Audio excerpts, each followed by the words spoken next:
Michael Morpurgo, d'abord bonjour. Bonjour. Hello. Hello. Nous allons longuement parler de votre dernier roman, Seul sur la mer immense, c'est le titre. Nous finirons cet entretien avec a priori deux personnes qui vous intéressent bigrement, puisqu'il s'agit de vos lecteurs, en l'occurrence Olivia et Augustin, ils ont tous deux 15 ans. Ils ont eu, comme moi, avant sa sortie, le privilège de découvrir votre dernier roman. Mais avant toute chose, nous allons commencer par parler de vous, avec une séquence que je pourrais baptiser, intitulée « Dis-moi comment tu écris, je te dirai qui tu es ». Dans un premier temps, j'aimerais savoir quel est, comme ça, votre premier souvenir de lecture. Comme un enfant, c'est vraiment sur le lit. Ma mère était là, en me lisant probablement une histoire par Rudyard Kipling, qui s'appelle « The Elephant's Child ». En tout cas, ce qui est resté, c'est Kipling. Oui, exactement, ça va. Pensiez-vous, quand vous étiez ado, 12, 13, 14 ans, pouvoir vivre un jour uniquement de l'écriture ? Pour moi, c'était 15 ans avant que je peux dire, voilà, je paye tout ce qu'il faut avec ce que je gagne de l'écriture. Et moi, j'ai décidé de ne pas voyager vers le marché. On ne touche pas à l'idée qu'on écrit pour les enfants, pour les encourager simplement d'acheter mes livres.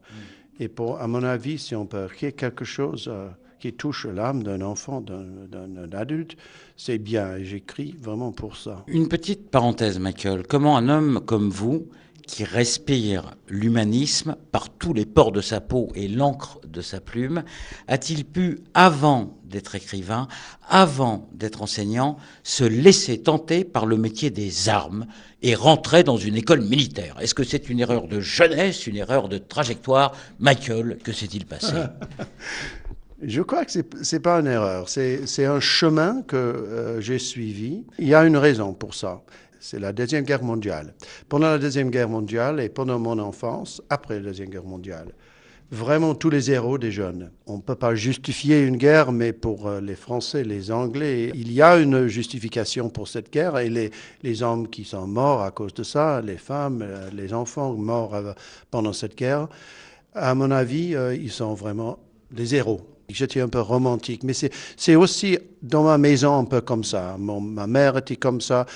J'ai perdu dans la Deuxième Guerre mondiale mon oncle qui s'appelle Peter. Il était mort à 21 ans dans la RAF.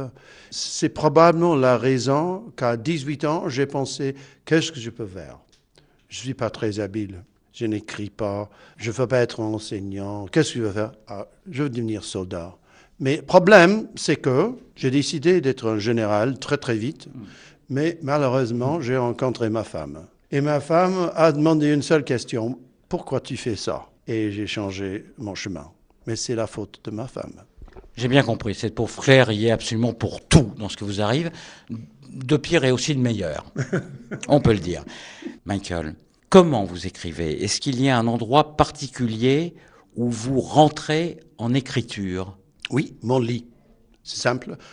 Chaque matin, 9h du matin, je suis sur mon lit après mon petit déjeuner et j'ai un cahier sur mes genoux et je commence à écrire. C'est comme ça chaque matin. Quel est votre rythme de travail ? Est-ce que vous vous obligez à un nombre de signes, de feuillets minimum par jour ? Pour justifier la vie, 1000 mots pendant le matin et pendant l'après-midi, je travaille sur les 1000 mots que j'ai écrits ou vous raturez, oui. Vous rayez, vous enlevez, exact. Vous supprimez, exactement. Vous broyez. Oui, c'est ça, exactement. Mais ça, c'est le travail de l'après-midi. En dehors de votre éditeur, y a-t-il une personne de confiance à laquelle vous livrez vos textes en cours ? Je ne sais pas pourquoi, je crois que Claire va encore revenir. Oui, probablement.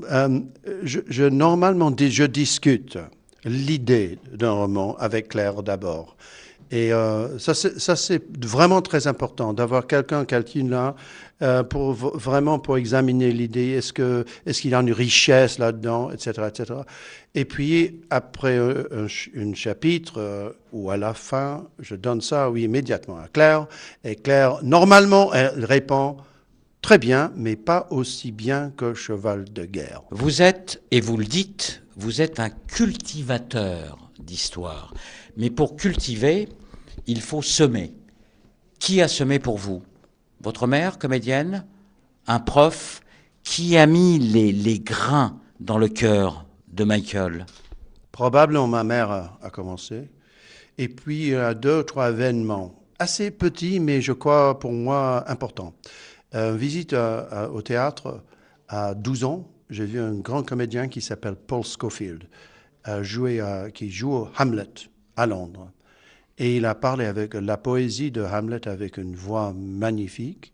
Et puis à l'université, il y a un ancien professeur qui a lu vraiment sur la pupitre, assis sur la pupitre, Gauvin et le Chevalier Vert. Et c'est comme ça. Sacré Graal, Michael. Sacré Graal, oui. Si vous décidiez de vous réincarner aujourd'hui en un écrivain, ce serait qui? Très, très facile. Robert Louis Stevenson. L'île au trésor, l'île de Michael? C'est ça, exactement lui. C'est vraiment Robert Louis Stevenson. Si je peux me modeler, non, c'est pas le mot correct en français. M'améliorer? Oui, c'est ça, c'est vers l'île au trésor. À mon avis, it's a masterpiece. Masterpiece, un chef-d'œuvre.